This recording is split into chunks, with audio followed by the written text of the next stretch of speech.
এক চোর একটি মুরগি চুরি করে মসজিদে হুজুরের কাছে গিয়ে বলল, হুজুর, এই মুরগিটা আমি চুরি করেছি। চুরি করার সময় আমার অন্তরে কোনো ভয় ছিল না। এখন আমার মনে হচ্ছে আমি অনেক বড় ভুল করে ফেলেছি। হুজুর, দয়া করে মুরগিটি রেখে আপনি আমাকে পাপ মুক্ত করে দিন। হুজুর বললেন, আরে ভাই, এভাবে তো আর পাপ মুক্ত হয় না। যার মুরগি চুরি করেছে মুরগিটা তাকে ফেরত দিতে হবে, তাহলেই আপনি পাপ মুক্ত হয়ে যাবেন। চোর বললেন, হুজুর, ফেরত দেওয়ার তো চেষ্টা করলাম, কিন্তু মুরগির মালিক ফেরত দিতে রাজি হচ্ছে না। হুজুর বললেন, তাহলে তো আপনি পাপ মুক্ত হয়ে গেছেন, কারণ আপনি তো মুরগির মালিককে ফেরত দেওয়ার তো চেষ্টা তো করেছেন।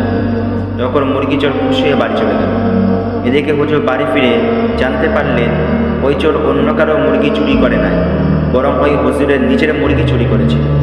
তখন হুজুর মাথায় হাত দিয়ে বলল, আল্লাহ, জীবনে বহু চোরের কথা শুনেছি, কিন্তু এরকম উকিলের মতন বুদ্ধিমান চোর যে দুনিয়ায় আছে তা তো আমার জানা ছিল না।